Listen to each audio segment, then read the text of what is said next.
തന്നെ ഒരു 15-16 വയസ്സുള്ളവരുടെ നിലയിലുള്ള ആസൂത്രണവും സംഭാഷണങ്ങളും ഒന്നുമല്ല കണ്ടത് എന്ന് പോലീസ് തന്നെ സാക്ഷ്യപ്പെടുത്തുകയാണ്. എന്നാൽ ഈ കൊലപാതകത്തിൽ പ്രധാന പ്രതിയുടെ പിതാവിനെ കൂടി പ്രതി ചേർത്തേക്കുമെന്നുള്ള വിവരങ്ങളുമുണ്ട്. ഇയാളുടെ വീട്ടിൽ നിന്നാണ് ഈ കുട്ടിയെ മർദ്ദിച്ച നഞ്ചക്ക് കണ്ടെടുക്കുന്നത്. ഇയാളുടെ ക്രിമിനൽ പശ്ചാത്തലവും പുറത്തു വന്നതാണ്. സന്ദീപ് തോമസ് ഉണ്ട് വിവരങ്ങളുമായി. സന്ദീപ്, അപ്പോൾ ഈ കുട്ടികൾക്കപ്പുറത്തേക്ക് ആരൊക്കെ ഇടപെട്ടിട്ടുണ്ട് എന്ന ചോദ്യം നിലനിൽക്കുകയാണ്. ഇത് കേന്ദ്രീകരിച്ച് എങ്ങനെയാണ് അന്വേഷണ സംഘത്തിന്റെ നീക്കം?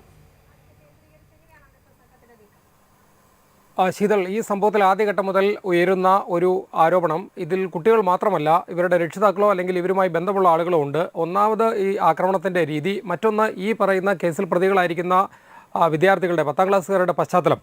5 പേരാണ് നിലവിൽ പ്രതികൾ, 5 പേരാണ് നിലവിൽ ഒബ്സർവേഷൻ ഹോമിലുള്ളത്. അവരുടെ പരീക്ഷയുമായി ബന്ധപ്പെട്ട പ്രശ്നങ്ങളാണല്ലോ ഇപ്പോൾ നടക്കുന്നത്. ഇതിൽ പ്രധാന പ്രതി ഒരു വിദ്യാർത്ഥിയാണ്. ഇതിൽ പ്രധാന പ്രതി എന്ന് പോലീസ് മനസ്സിലാക്കുന്നു. അതായത് ഈ നഞ്ചക്ക് കൊണ്ടുവന്നത്, നഞ്ചക്ക് കൊണ്ട് ആക്രമിച്ചത്, ഷഹബാസിൻ്റെ തലയ്ക്ക് ഗുരുതരമായി പരിക്കേൽപ്പിച്ചത്. അതിനുശേഷം ഇൻസ്റ്റഗ്രാമിലൂടെയും മറ്റും ഞാൻ കൊല്ലണമെന്ന് വിചാരിച്ചാൽ കൊല്ലുമെന്ന് പറയുന്നു, കേസ് തള്ളിപ്പോകുമെന്ന് പറയുന്നു. അവസാനം ഷഹബാസിന് തന്നെ ഏറെക്കുറെ കാര്യങ്ങൾ കൈവിട്ടു പോയെന്ന് തോന്നുന്ന ഘട്ടത്തിൽ ഇത് പറ്റിപ്പോയതാണ് എന്ന രീതിയിലുള്ളൊരു മെസ്സേജ് അയക്കുന്നത്. ഈ ശബ്ദമെല്ലാം ഒരു വ്യക്തിയുടേതാണ്. ആ പ്രതിയുടെ പിതാവിൻ്റെ രാഷ്ട്രീയ കൊട്ടേഷൻ ബന്ധങ്ങൾ സംബന്ധിച്ച ചിത്രങ്ങളടക്കം ഇന്നലെ പുറത്തു വന്നിരുന്നു. അതാണ് കാര്യം. അതാണ് ആർക്കും ഇല്ലാത്ത ഇത്രയും പവർ ഈ ചെക്കന്മാർക്ക് ഇവിടുന്ന് വന്ന്. നമ്മൾ പാരമ്പര്യമായിട്ട് നമുക്ക് എന്തെങ്കിലും സാധനങ്ങളൊക്കെ ഉണ്ടെങ്കിൽ നമുക്കതുണ്ടാവും. ഓക്കെ, ഇവന്മാർക്ക് ഈ വെട്ടാനും കുത്താനും എന്തിന് അടിച്ച് തല പൊളിക്കാനുള്ള ധൈര്യം എവിടെ നിന്നാണ് വന്നത്? അത് എവിടെ നിന്നാണ് വരുന്നത്? അത് ഈ പാരൻറ്റിങ്ങിൽ നിന്നാണ് സാധനം വരേണ്ടത്. അപ്പോൾ അവർക്ക് കറക്റ്റ് കിട്ടിയിട്ടുണ്ട്. ഞാൻ പറഞ്ഞു, ഇവർക്ക് ഒരു സപ്പോർട്ടില്ലാതെ ഈ സാധനങ്ങളൊന്നും നടക്കില്ല. അപ്പോൾ പിള്ളേരെ പറഞ്ഞിട്ട് കാര്യമില്ല. പിള്ളേരെ ഏത് ആംഗിളിൽ വളർത്തി എന്ന് പറഞ്ഞ ടീമിനാണ് കിട്ടേണ്ടത്.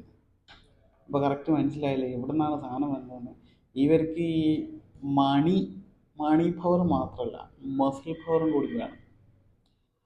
അപ്പോൾ അതാണ് പ്രശ്നം. ഇതൊക്കെ പോട്ടെ, നമ്മളെ ചീഫ് മിനിസ്റ്റർ എന്ന് പുള്ളിയെ വിളിച്ചതിന് പുള്ളിക്ക് ഇങ്ങോട്ട് ചൂടാവാൻ തുടങ്ങിയിട്ടുണ്ട്. ഈ വീഡിയോ നിങ്ങൾ കണ്ടോക്കിയേ.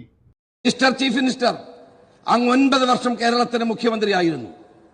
ഈ 9 വർഷത്തിനിടയിൽ ലഹരിയെ നിയന്ത്രിക്കാനോ ലഹരിക്കെതിരെ ഒരു പോരാട്ടം നടത്താനോ ഈ ഗവൺമെന്റ് കഴിഞ്ഞിട്ടില്ല എന്നുള്ളതാണ് സത്യം. സുപ്രീം കോടതി വരെ പോയി. TP കേസിലെ 10 കുറ്റവാളികൾ 3 പേർക്ക് 1000-ലധികം ദിവസങ്ങൾ പരോൾ കൊടുത്തു സാർ ഈ ഗവൺമെന്റ്. മിസ്റ്റർ ചീഫ് മിനിസ്റ്റർ, എന്ത് സന്ദേശമാണ് നിങ്ങൾ കേരളത്തിലെ ജനങ്ങൾക്ക് നൽകുന്നത്? സർ, ഈ മിസ്റ്റർ ചീഫ് മിനിസ്റ്റർ എന്ന് പറഞ്ഞിട്ട് കുറെ ചോദ്യങ്ങൾ ചോദിച്ചുകൊണ്ടിരിക്കുന്നുണ്ട്. ഈ ഓരോന്നിനും ഞാൻ ഇടക്കിടക്ക് ഉത്തരം പറഞ്ഞുകൊണ്ടിരിക്കണോ?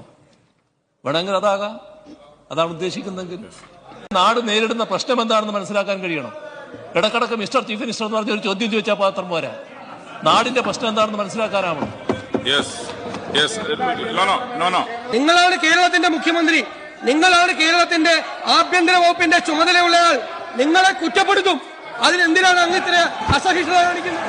അങ്ങേ കുറ്റപ്പെടുത്തും. വെറുതെ ഇങ്ങനെ പറഞ്ഞിട്ട് കാര്യമില്ല. സർക്കാരും മുഖ്യമന്ത്രിയും എഴുതി തരുന്നത് പോലെ പ്രസംഗിക്കാനല്ല ഞങ്ങൾ ഇങ്ങോട്ട് വരുന്നത്.